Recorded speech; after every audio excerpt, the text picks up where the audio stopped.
Captain Cesar Rico Rodriguez steadied his breathing as the hiss of oxygen filled his helmet. The morning of January 19th, 1991, pressed itself against his canopy in fire and smoke. It was the fourth week of Operation Desert Storm, and the skies over Baghdad looked less like sky and more like a vast burning sea.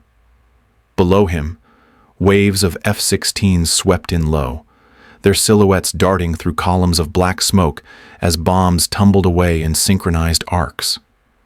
The detonations painted the city in violent orange, each blast rolling upward into twisting pillars that reached for the stratosphere. The desert quivered under the shock waves, but in his cockpit there was only the glow of the heads-up display, green lines narrowing his vision into a tunnel of numbers and symbols. The Eagle climbed steadily, the weight of full fuel tanks dragging at its frame. Rodriguez felt the pressure in his shoulders, not from gravity, but from knowledge. His mission was simple on paper and brutal in practice: keep the strikers safe at all costs. The MiGs would not attack the F-16s directly if the Eagles were present. That was the calculus. He and his wingman, Captain Craig Mole Underhill, would stand between chaos and annihilation. Every heartbeat reminded him that he was flying forward into a trap built by men he had never seen. Men who wanted him erased before the bombs reached their targets.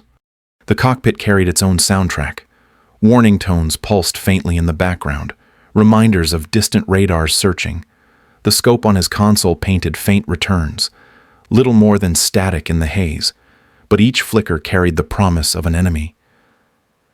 The oxygen mask pressed hard against his face, straps biting into his skin as he adjusted it. Even that pressure felt symbolic, a physical reminder that survival in this environment depended on discipline. Breathing too fast, chasing a flicker too quickly, firing too soon, all could end the mission before it began. Outside, Baghdad burned. Inside, silence ruled. Mole's voice broke through the calm with short confirmations, his tone clipped and measured. There was no chatter between them, only professional cadence.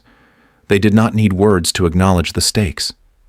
The strike package thundered forward beneath them, contrails streaking white against black smoke. The city below was a fortress, alive with missile batteries that could wake at any moment. Each Eagle's altitude shift, no more than 100 feet at a time, was calculated to make them harder targets. Even small corrections carried weight when every radar operator in Iraq was watching. The heads-up display flickered, narrowing Rodriguez's world into symbols that demanded precision. The glow felt almost sacred, a reminder that his focus could not waver. Each number mattered. Each arc defined survival. Beyond the canopy, fire and thunder raged. Inside the cockpit, his body became stillness. The contrast was stark and deliberate. War outside demanded chaos, but discipline inside created life. Rodriguez knew the fight would come soon. It always did. But survival would not begin with missiles leaving their rails. It began here, in anticipation, in the quiet control of a mind refusing to break before the first shot was fired. The voice from AWACS cut across the net, calm and precise. 2 hostiles, 040 for 35. Second group, 340 for 65.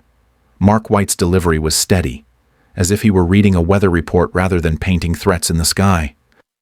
Captain Cesar Rico Rodriguez acknowledged without hesitation. Roger, we'll take the 040. His words were clipped, controlled, stripped of everything but function. He eased the Eagle left, nose slicing toward the first vector. Mole tightened on his wing, engines bright with afterburner. The radar sweep rolled across the scope, a pale green line marking each revolution. A faint return flickered, barely more than noise, then sharpened into a distinct shape. Contact. Rico's voice was calm, but the single word carried weight. Mole confirmed with equal brevity. Got it. They pressed forward, the distance shrinking with each second of supersonic flight. The strikers behind them could not fight MiGs at this altitude. The Eagles had to hold the line. Then, the shapes dissolved. The blips faded back into clutter, swallowed by the desert below. The MiGs had dropped, sliding into ground interference where radar struggled to hold them. The sweep came up empty, leaving only static and shadows. Rico adjusted his breathing against the hiss of the mask. Patience. This was a duel of nerves as much as machines. He shifted throttle with small, precise movements, just enough to stay unpredictable. A tone cut through the cockpit, the warning buzz of his radar being challenged. It was not steady enough to confirm a hard lock, but it was a reminder. Someone out there was watching him as closely as he watched them. The RWR screen lit with overlapping arcs. Faint at first, then crowding together until it pulsed like a distorted heartbeat. Mole's voice came over the net. Quiet, but tense. "They're pulling us in." Rico did not argue. He knew it. Every maneuver dragged them closer to Baghdad's missile belt, a fortress waiting to punish mistakes. The returns reappeared. Two shapes, close and bold, straight ahead. Rico steadied the scope, locked again, and held. In another cockpit, the Iraqi pilot heard his own warning tone. He knew he was painted. But then the sound fell silent as he broke lock with a hard maneuver. The blips vanished once more. It was deliberate. A taunt. Appear. Disappear. Each time dragging the Eagles deeper into danger. The cockpit became an orchestra of tension. Radar flickered like candlelight. Tones overlapped. One from the fighters, another from the ground, layered until they blended into noise. The oxygen mask pressed tighter with every breath, its hiss marking discipline. His hand stayed light on the throttle, each adjustment controlled. The urge to chase hard, to dive and hold lock, grew sharper with every disappearance. But restraint was survival. Chasing shadows meant death. Minutes stretched long. The strike package below continued its bombing run, shockwaves flashing upward against the horizon. The MiGs had the advantage of concealment, yet neither side committed. It was chess, not brawl. Rico's training reminded him that impatience would kill quicker than any missile. The radar scope pulsed, flickered, vanished. Each return was another reminder that the enemy was not simply a machine, but a mind, forcing him to react. The duel of patience had begun. Neither missile had left its rail, but the fight was already underway. Inside the cockpit, calm masked the storm. Every tone, every flicker, every precise breath was part of the battle. In air combat, survival began not with violence but with restraint. Under uncertainty, discipline was the only weapon sharper than speed. The F-16s pressed deeper into Baghdad, their bomb loads tumbling away in bright chains that vanished into rolling fire below. Captain Cesar Rico Rodriguez kept the eagle high, eyes fixed on the radar scope, even as the city's defenses woke in layers. The radar warning receiver glowed with overlapping arcs. What began as a single tone multiplied until the cockpit was crowded with pulses and beeps, a discordant orchestra of threat. Each note marked a different surface-to-air battery searching for a lock. The missiles had not yet risen, but the invisible crosshairs were already on him. The MiGs flickered in and out of his scope like shadows cast by shifting light. They reappeared bold, close, then slid sideways into the ground clutter where radar could not hold them. The pattern was deliberate, pulling the Eagles closer to the teeth of Baghdad's defenses. Captain Craig Mole. Underhill's voice came low across the channel.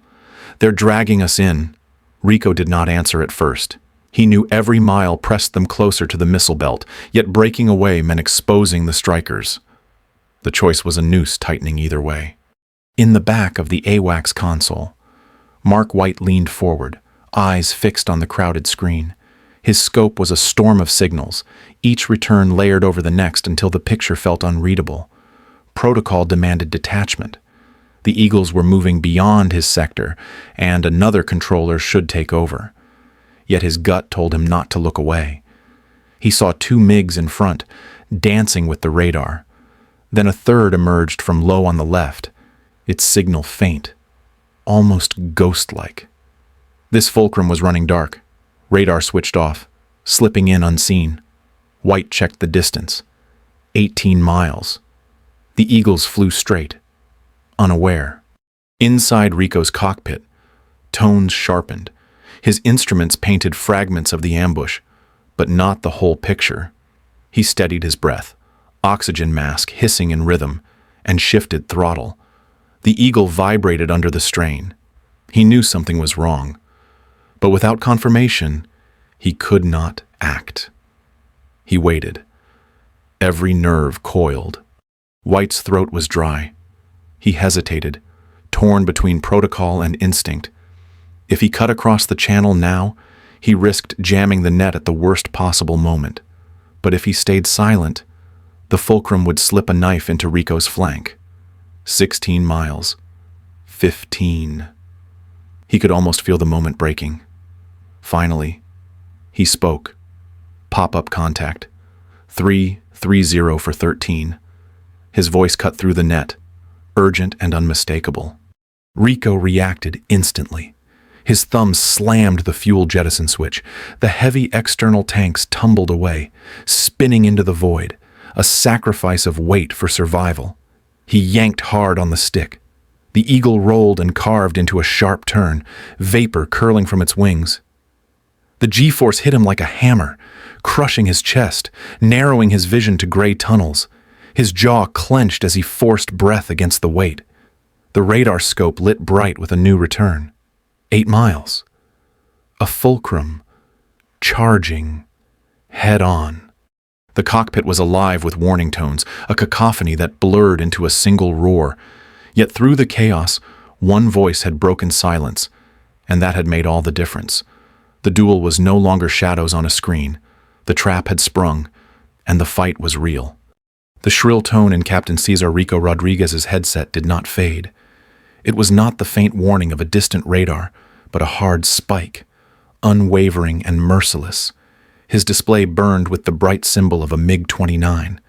The fulcrum had him locked nose to nose, its pilot already squeezing distance into nothing. 8 miles closed like a tunnel collapsing. Rico's chest tightened under the harness. Sweat ran down his neck beneath the helmet, but his hands on the stick were steady. He had trained for this, lived for this narrow moment where survival depended on control. The rules of engagement haunted him. No missile could leave its rail until the target was visually confirmed hostile. The MiG had already chosen him, its radar digging into his ego like a knife.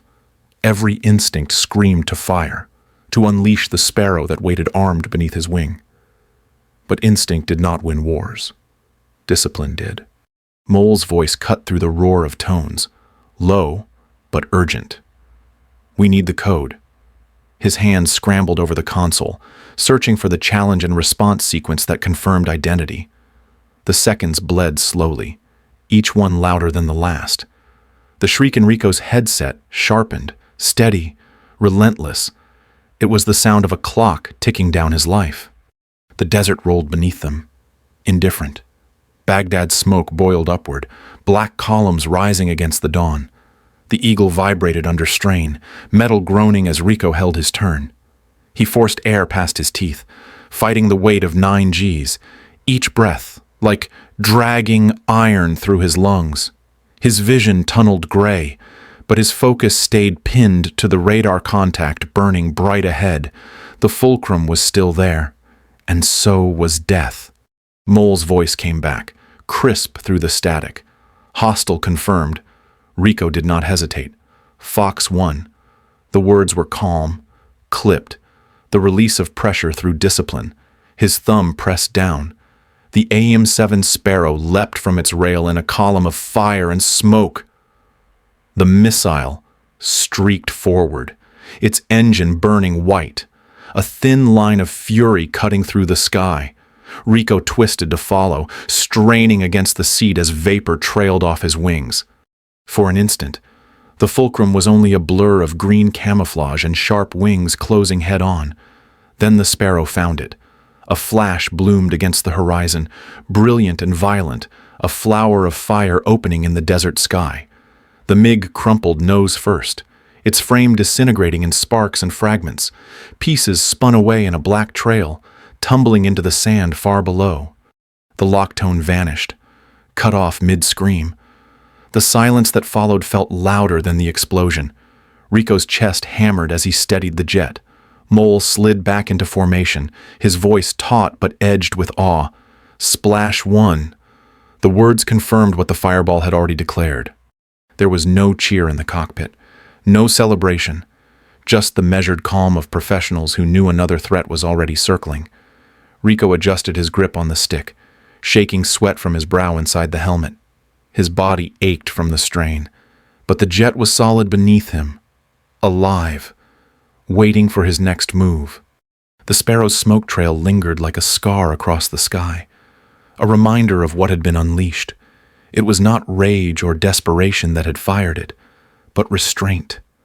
The missile had left the rail only when every rule was satisfied, when certainty replaced doubt. That was the line between chaos and survival, between courage and panic.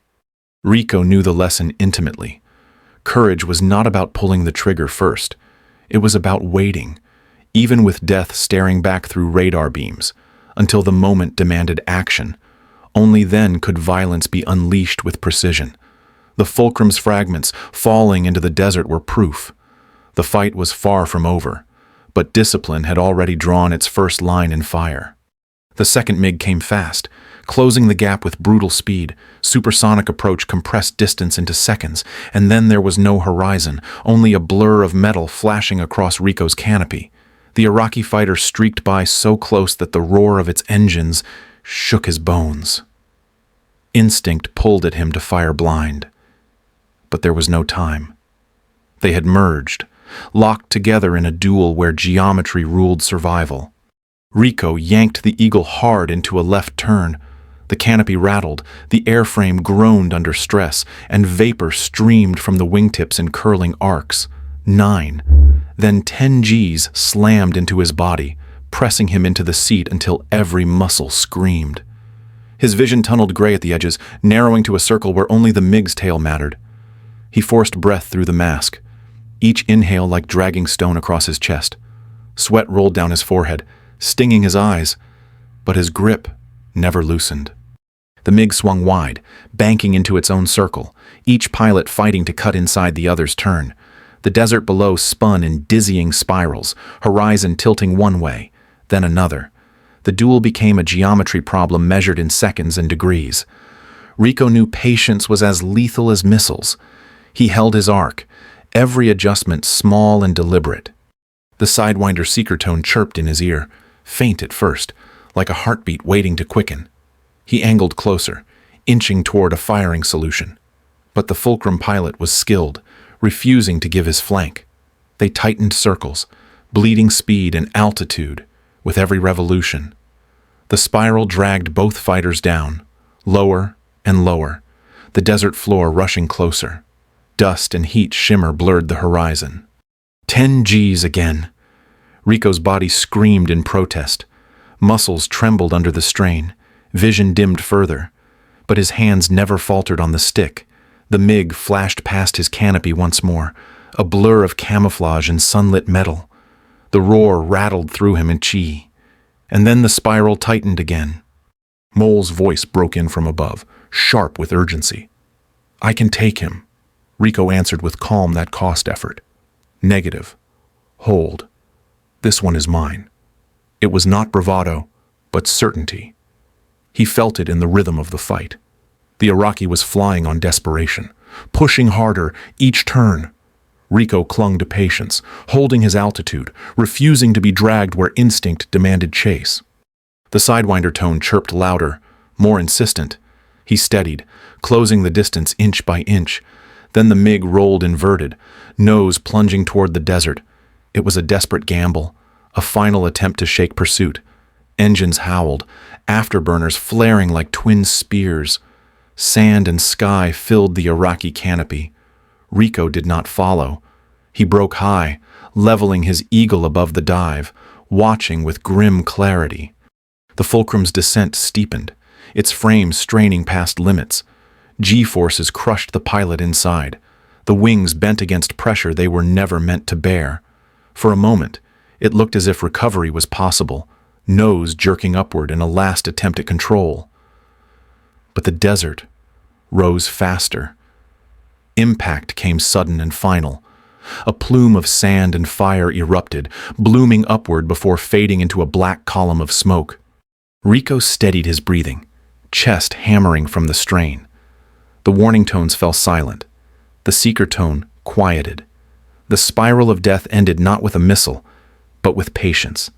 He leveled the eagle, airframe trembling but intact. Mole slid into formation at his wing without a word. The desert stretched wide beneath them, indifferent, endless. The dogfight had ended as they always did, one pilot flying with desperation, the other with discipline. The Fulcrum had broken under strain. Rico had endured. That was the difference. In close combat, survival did not belong to the fiercest attacker. It belonged to the one who could hold steady under pressure until the sky itself made the decision. The sky finally began to widen. Baghdad's burning skyline shrank behind them, columns of smoke thinning against the horizon. Captain Cesar Rico Rodriguez steadied the eagle's climb, the jet humming solid beneath him, though every vibration seemed louder now that the tones had faded. Mole slid into tactical right-side formation, close but precise. Their wingtips aligned in quiet order. No words passed between them. None were needed. The silence was its own confirmation that they had survived. The strike package was clear. Voices filled the radio net, clipped with relief as F-16 pilots reported homebound.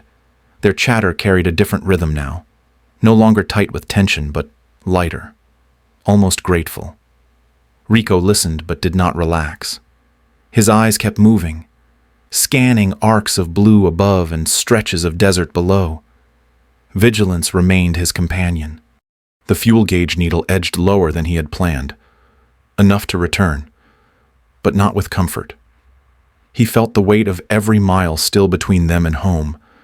His hands ached from the grip he had kept on the stick, knuckles stiff inside the gloves. When he tried to ease his hold, his fingers trembled with fatigue. He ignored it, tightening again. Discipline demanded steadiness until the mission was done. Through the canopy, vapor trails stretched behind the strikers, curling thin as they drifted west. The sky seemed almost empty now, yet the silence carried its own heaviness. Inside the mask, his breath was measured, each inhale and exhale a reminder of how close the fight had come. The adrenaline had burned away, leaving behind exhaustion that clung like lead. The desert rolled endless beneath them, vast and indifferent. It was a stark contrast to the crowded chaos they had just left, a sky once filled with fire, missiles, and shadows. Now there was only openness. And yet Rico knew better than to believe in safety too soon. He held his scan, patient and methodical, until every warning light on his display stayed quiet. Only then did he let himself breathe deeper. No celebration followed, no triumphant cheer. Survival in war was not a victory shouted aloud. It was silence, formation held steady, and the quiet bond of two pilots returning together from the edge. When the guns fell silent and the eagles turned west, the battle over Baghdad became more than a record of kills. It was a study in discipline, patience, and the fragile line between survival and loss.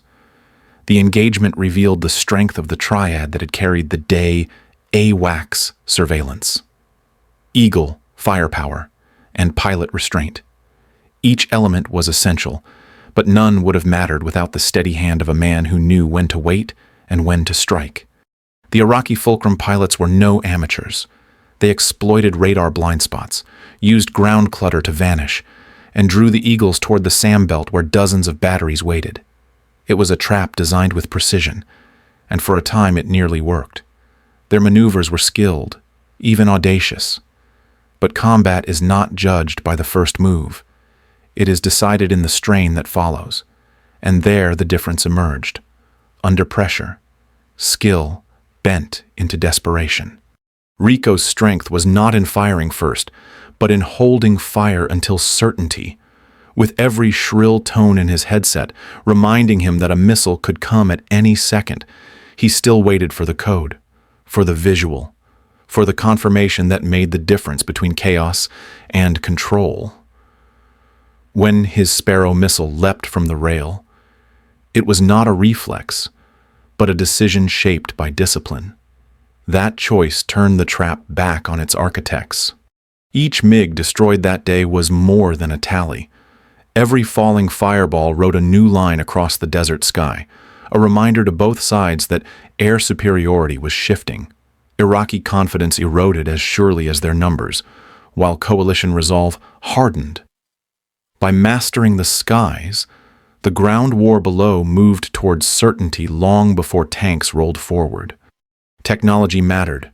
Radar scopes, missile seekers, AWACS calls, all of them shaped the outcome. Yet the scope was only a chessboard, the missile trails only ink. What made them decisive was the calm endurance of trained humans under chaos. In that cockpit silence after battle, the proof was clear. Courage was not aggression, but restraint held until the moment was right. The landing lights of the airbase stretched out ahead, a narrow path of order cutting through the desert night. Captain Cesar Rico Rodriguez guided his Eagle down with practiced steadiness, hands aching from the fight but movement smooth, exact. The wheels touched asphalt, the roar of the engines softened, and the jet slowed into silence. On the tarmac, ground crews moved with routine precision, unaware of what had unfolded above Baghdad. No cheers met him, no crowd gathered. Only checklists and refueling lines waited. The cockpit stayed quiet, his breath still measured behind the mask until he finally pulled it free. The silence that followed seemed louder than the combat itself. Inside the AWACS hours earlier, Mark White had leaned back from his console, headset heavy in his hands. He thought of the moment he broke protocol, his voice cutting across the net with urgency that could not be restrained. One call, one choice, had drawn the line between survival and loss. He knew few would remember that transmission, yet for him, it echoed louder than the chatter filling the cabin around him. Rico logged the mission with the same quiet efficiency he had flown it. 2 MiGs down, another step toward what history would later call ace. By the end of the war, 3 victories would bear his name, one of the few post-Vietnam pilots to claim that title. Yet, when the tally was marked, he felt no triumph. Only the weight of the silence that followed each kill. They were not numbers but echoes of a sky that had nearly closed around him. The narrator's voice lingers on what matters most. Legacy in combat is not forged in parades or headlines. It is written in the tally marks of logbooks, in the ringing silence left when a headset comes off, in the quiet bond between pilots who return together from the edge. Noise fades quickly, but silence endures. It is the silence after chaos, the silence that pilots remember long after the tones and warnings have gone. That was Rico's true inheritance, not glory shouted loud, but courage carried quietly by those who knew.